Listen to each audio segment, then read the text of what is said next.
기도가 이루어질 줄로 믿습니다. 자리에 앉아주시기 바랍니다. 우리 이 시간 같이 하나님의 말씀 낭독하는 시간 갖도록 하겠습니다. 오늘 주신 하나님 말씀은 시편 30편, 구약성경 시편 30편 1절에서 12절의 말씀을 보도록 하겠습니다. 구약성경 822면에 있습니다.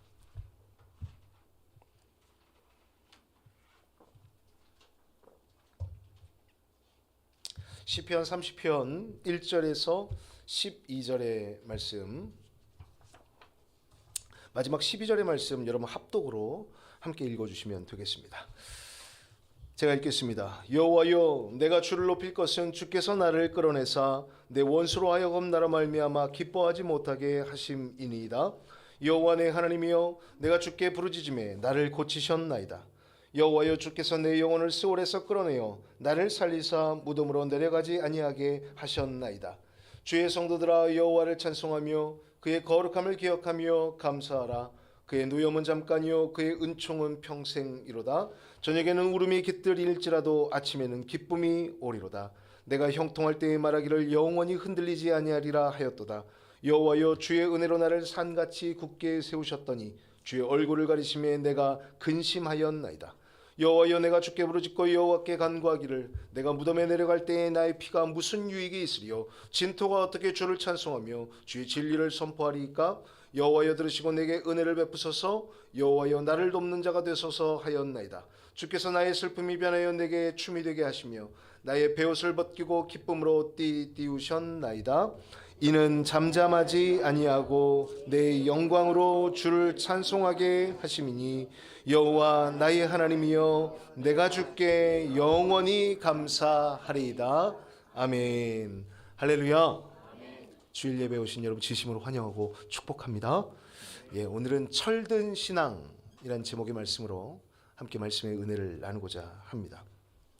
우리는 살아가면서 어떤 사람의 변화된 모습을 바라보면서 이렇게 평가를 합니다. 저 사람 철들었네?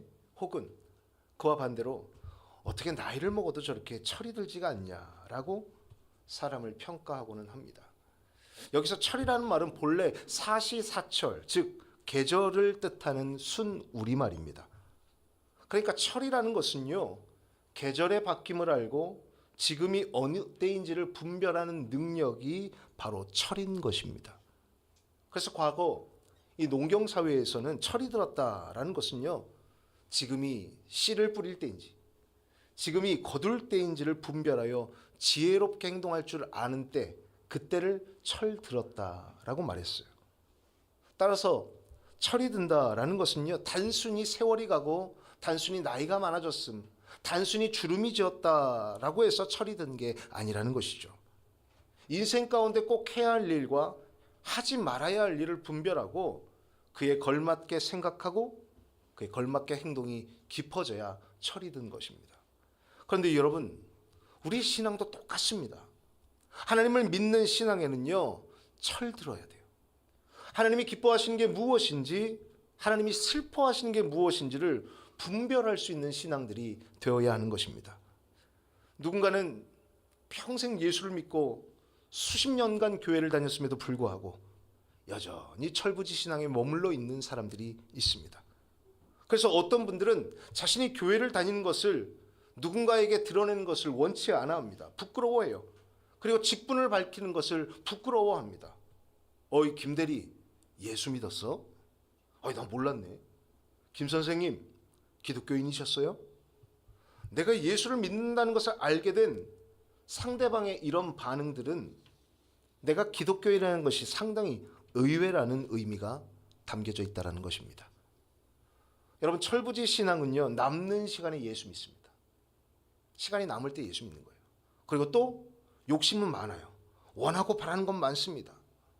내 기도가 응답되고 평탄한 축복이 쏟아질 때는 할렐루야 아멘이라고 마구 이야기를 하지만, 조금만 삶의 먹구름이 끼고 내 마음에 들지 않고 고난이 다가오면 언제 그랬냐는데 원망과 불평을 쏟아내게 되는 것입니다. 하지만 성숙한 신앙인, 즉 철이 든 신앙을 가진 사람은 어떤 위기 속에서도, 어떤 상황 속에서도 나를 돌보시는 하나님의 마음을 사랑으로 느낍니다. 그리고 고난 중에도 변함없는 신앙의 자리를 지켜나갈 수 있는 것입니다. 오늘 본문인 시편 30절의 저자 다윗은요, 바로 그러한 철든 신앙의 전형을 보여줍니다. 다윗이라는 인물은 일생 동안 많은 시련과 고통을 당하며 파란만장한 인생을 살았습니다. 사울 왕에게 쫓기고 전쟁의 위협을 받고 배신을 당하는 고통이 그의 인생 가운데 늘 끊이지 않았던 것입니다. 그러나 다윗은 어려울 때만 하나님을 찾고 편안해지면 은혜를 잊어버리는 그런 철부지가 아니었습니다. 오늘 과거를 돌아보며 자신은 고난의 때나 형통의 때나 언제나 한결같이 하나님을 사모하고 의지하고 싶다라는 철든 신앙을 보여준 것입니다. 그리고 노년에 이르러 자기를 향한 하나님의 은혜가 얼마나 큰지를 오늘 말씀을 통해 눈물로 간증합니다. 성도 여러분, 철든 신앙이란 무엇일까요? 부디 오늘 선포되는 말씀을 통해서 여러분의 신앙을 돌아보시고 주님이 원하시는 성숙한 분량에까지 자라나실 수 있기를 주님의 이름으로 간절히 축원합니다. 세 가지로 말씀드립니다. 첫 번째로, 철든 신앙은 어떤 상황에서도 하나님의 은혜에 감사할 줄 아는 신앙이다 라는 것입니다. 한번 따라합시다. 어떤 상황에서도 하나님께 감사합시다. 아멘. 1절에서 5절의 말씀을 제가 읽어드리겠습니다. 여러분 눈으로 잘 따라오시길 바랍니다. 여호와여, 내가 주를 높일 것은 주께서 나를 끌어내사 내 원수로 하여금 나로 말미암아 기뻐하지 못하게 하심이니이다. 여호와 내 하나님이여, 내가 주께 부르짖음에 나를 고치셨나이다. 여호와여, 주께서 내 영혼을 스올에서 끌어내어 나를 살리사 무덤으로 내려가지 아니하게 하셨나이다. 주의 성도들아, 여호와를 찬송하며 그의 거룩함을 기억하며 감사하라. 그의 노염은 잠깐이요 그의 은총은 평생이로다. 저녁에는 울음이 깃들일지라도 아침에는 기쁨이 오리로다. 아멘. 여기 말씀을 보면 다윗이 고백하는 철든 신앙의 첫 번째 특징은요, 어떤 상황에서도 하나님의 은혜를 기억하며 감사했다라는 것입니다. 본문 1절의 말씀에 보면 다윗은 주께서 나를 끌어내 주셨다라고 고백하는데, 여기서 끌어내다에 해당하는 히브리어 원어 딜리타니라고 합니다. 여러분, 이 단어는 원래 우물에서 물을 길어 올리다라는 의미를 가지고 있어요. 사방이 캄캄하고 스스로는 도저히 빠져나올 수 없는 깊은 웅덩이나 절망의 수렁에 빠져 있을 때 밧줄을 내려 두레박에 길어 올리는 상태를 딜리타니라고 하는 거죠. 즉 다윗은 내가 원수들에게 둘러싸여 헤매고 있을 때, 내 힘으로는 도저히 빠져나올 수 없는 절망과 질병의 웅덩이에 빠져 있을 때 하나님께서 손을 뻗어 나를 건져 올려 주셨다라는 얘기를 하는 거예요. 철들 신앙을 가졌던 이 다윗은 지나온 시간, 힘들고 어려웠던 그 눈물의 골짜기를 기억하면서 이렇게 고백합니다. 야, 내가 정말 그 어려움을 이길 수 있었고 내가 그 절망의 웅덩이에서 빠져나올 수 있었던 것은 내가 잘나서가 아니라 하나님이 끌어올려 주셨습니다. 내 인생의 모든 발걸음이 하나님의 전적인 은혜였습니다 라고 인생의 뒤를 돌아보며 회고하는 것입니다. 이런 고백을 보면 다윗은 하나님의 은혜를 결코 일시적인 것으로 여기지 않았습니다.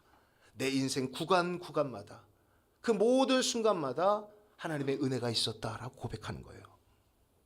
여러분, 그런데 반대로 철이 들지 않은 사람은요, 보통 과거를 회상할 때 자기 자신을 미화합니다. 그때 내가 힘들었는데 내가 열심히 노력했고, 그때 내가 어려웠지만 내가 위기를 돌파할 내게 능력이 있었고, 내가 그때 열심히 잘했기 때문에 지금 위치에 있을 수 있었다라고 자신의 과거를 미화합니다. 허세죠. 허풍이죠. 말 그대로 자기의 인생사에 온갖 양념을 쳐서 기억을 왜곡하고 보정합니다.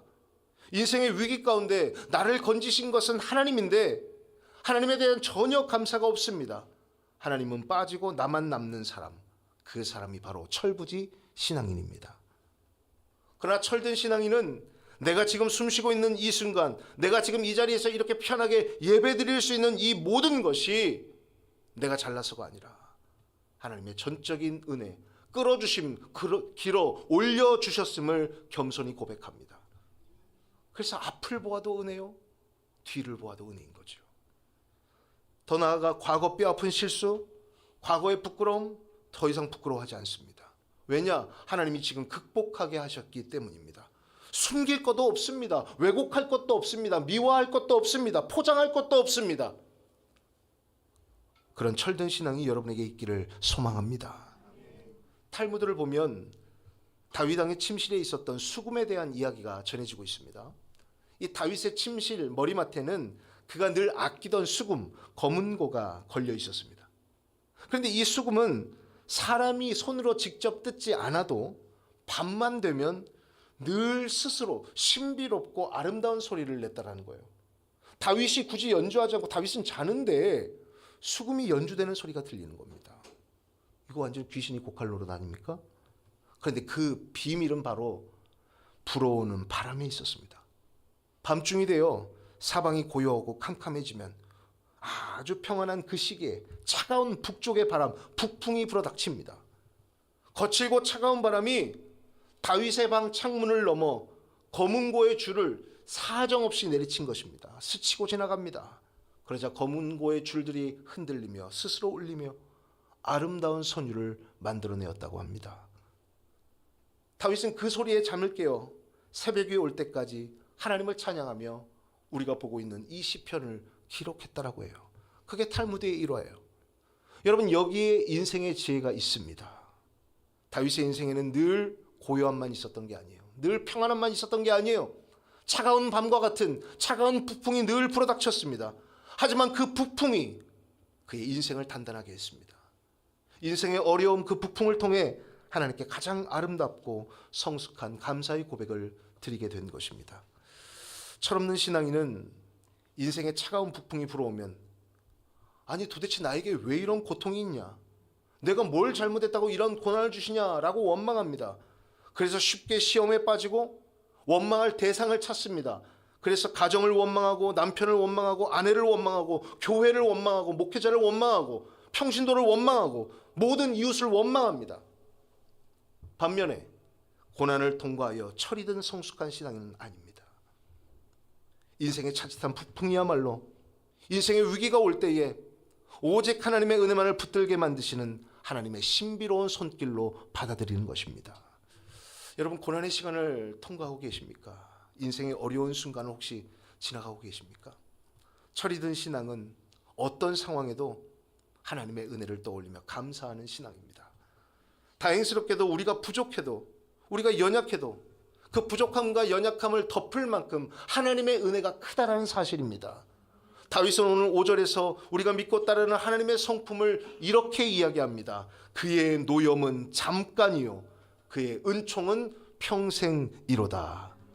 저녁에는 울음이 깃들일지라도 아침에는 기쁨이 오리로다라고 고백해요. 여러분, 하나님이 어떤 분이시라고요? 우리의 죄악, 우리의 연약함에 대한 노여움은 잠깐이시래요. 그러나 구원의 은총, 우리가 길러 올라와서 하나님의 은혜를 감사할 줄 알면 하나님은 여러분에게 영원히 은총을 베푸시는 분이래요. 철없는 신앙인은 그 잠깐을 참지 못합니다. 고난의 밤을 찾아오면 낙심하고 불평의 저녁에 매몰됩니다. 그러나 철든 신앙인은 하나님을 잘 알아요. 지금은 비록 캄캄하지만, 지금은 비록 이 바람이 차갑지만 이 밤이 지나면 하나님이 기쁨의 아침을 주실 것이다 라고 고백하는 것입니다. 성도 여러분, 어떠한 상황에서도 은혜를 감사하며 사시기를 바랍니다. 부디 인생의 깊은 수렁에서 건지신 하나님의 은혜를 기억하며 날마다 감사하는 철든 신앙인이 되시기를 주님의 이름으로 간절히 축원합니다. 두 번째로, 철든 신앙은 하나님의 은혜 아래에서 교만하지 않게 사는 신앙이다라는 것입니다. 한번 따라하겠습니다. 교만하지 않는 신앙인이 됩시다. 아멘. 6절에서 10절의 말씀을 우리 같이 한번 읽어보도록 할까요? 꽤 길지만 같이 읽겠습니다. 6절부터 읽습니다. 시작. 내가 형통할 때 말하기를 영원히 흔들리지 아니하리라 하였도다. 여호와여, 주의 은혜로 나를 산같이 굳게 세우셨더니 주의 얼굴을 가리심에 내가 근심하였나이다. 여호와여, 내가 주께 부르짖고 여호와께 간구하기를 내가 무덤에 내려갈 때에 나의 피가 무슨 유익이 있으리요? 진토가 어떻게 주를 찬송하며 주의 진리를 선포하리이까? 여호와여 들으시고 내게 은혜를 베푸소서. 여호와여 나를 돕는 자가 되소서 하였나이다. 아멘. 다윗은 특별히 방금 읽은 본문 6절에서 부끄러운 자신의 과거를 솔직하게 간증하고 있는데 뭐라고 말합니까? 내가 형통할 때에는 난 흔들리지 않는 사람이야. 난 영원히 흔들리지 않을 사람이야 라고 생각했다라는 거예요. 여러분 얼마나 교만한 말입니까?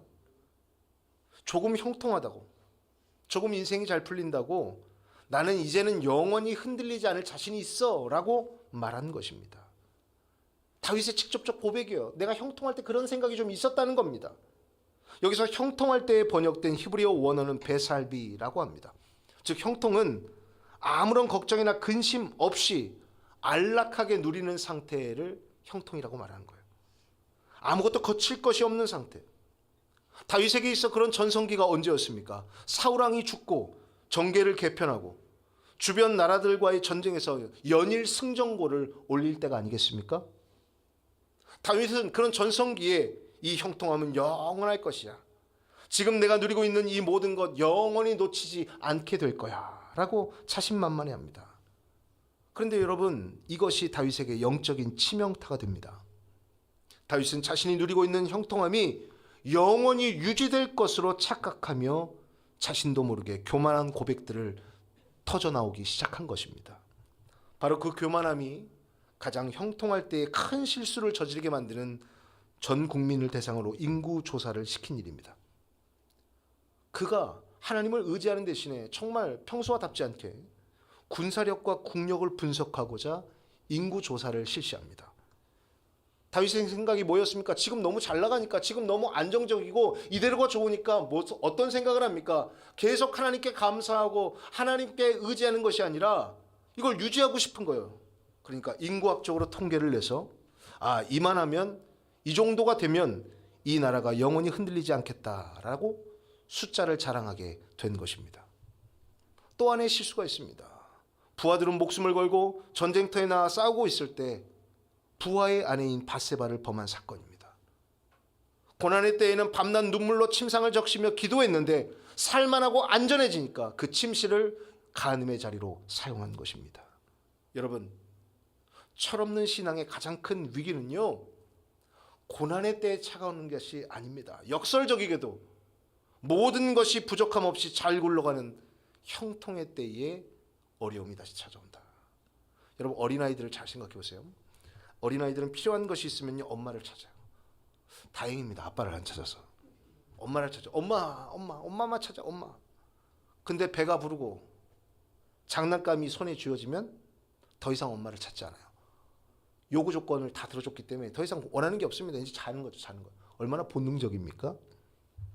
우리의 신앙도 똑같습니다. 철이 없으면 조금만 형통하고 조금만 살만해지면 금방 교만의 함정에 빠진다는 거예요.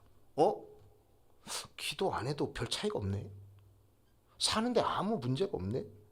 예배 몇 번 빠져도 뭐 내 삶에 저주도 없고 불행도 없는데. 아니 매출이 더 잘 나와 예배를 안 나오는데. 이렇게 느낍니다.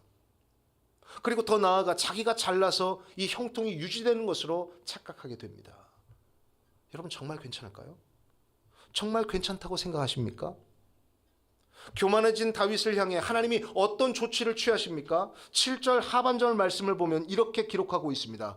주께서 주의 얼굴을 가리심에 내가 근심하였나이다. 아멘.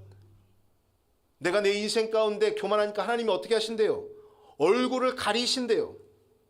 쉽게 말하면 다윗의 인생에 도움자, 의지자 되신 하나님께서 자취를 감추어 버리신 것입니다. 교만해진 다윗에게 하나님께서 당신의 얼굴을 살짝 숨기자마자 다윗의 감정에 어떤 변화가 일어났냐? 내가 근심하였나이다.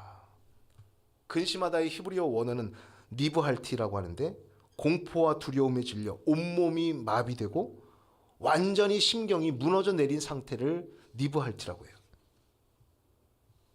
여러분 무섭지 않습니까?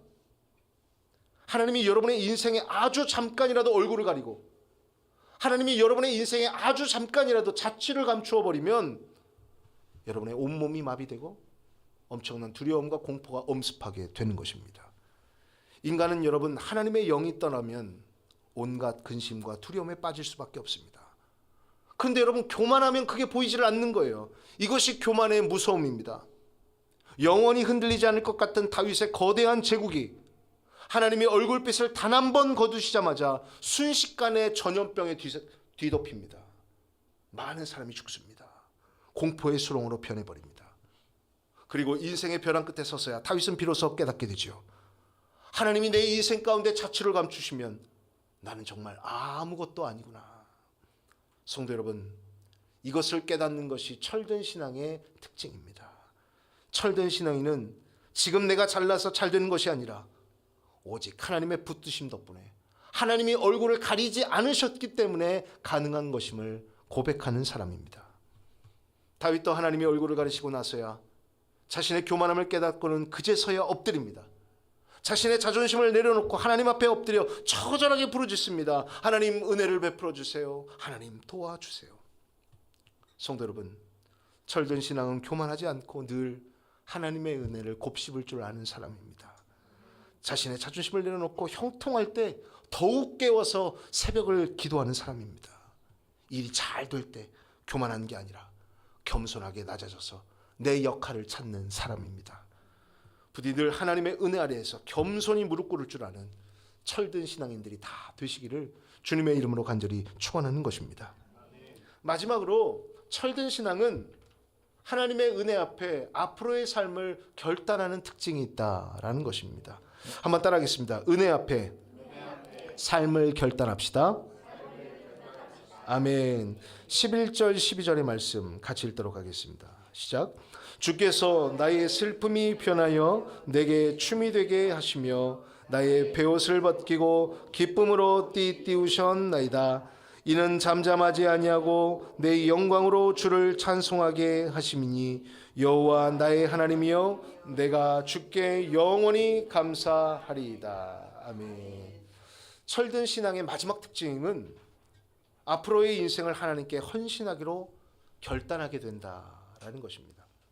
목표가 있다는 것, 결단하는 마음이 생긴다는 거예요.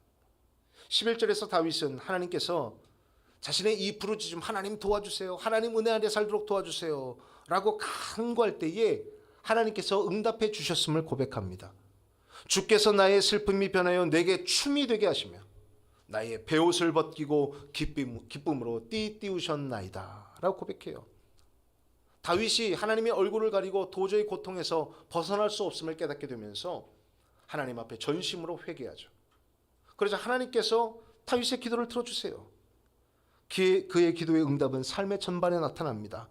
슬픔으로 얼룩졌던 자리가 축제의 자리로 변하고 슬픔의 베옷 대신 기쁨의 새 옷을 입혀주심을 다윗이 고백한 거예요. 다윗이 이때 깊이 깨닫습니다. 하나님이 함께 하시는 인생이 얼마나 중요한지를, 하나님의 도우심이 없으면 나는 아무것도 아님을 깨닫게 된 것이에요. 그래서 다윗은 앞으로의 삶의 결단을 12절에서 이렇게 고백합니다. 이는 잠잠하지 아니하고 내 영광으로 주를 찬송하게 하심니 여호와 나의 하나님이여 내가 주께 영원히 감사하리이다. 아멘. 주님께 영원히 감사하겠다 라고 결단하는 거예요. 특별히 여기서 내 영광으로 주를 찬송하게 하신다라고 하는데, 여기서 내 영광은 히브리어로 카보드라고 하는데, 이 단어는 존재의 중심, 영혼을 포함한 전 존재, 이런 어려운 뜻을 갖고 있어요. 좀 쉽게 얘기하면 이런 겁니다. 지금 다윗의 고백은 뭐냐면, 단순히 내가 지금 하나님 입술로만 하나님을 찬양하는 게 아니라 내가 죽을 때까지, 내가 영원히 나의 존재 전체를 통해 하나님을 찬양하는 인생을 살겠습니다 라고 결단하는 거예요. 여러분, 이런 결심, 이런 결단, 교만했을 때와 완전히 반대입니다.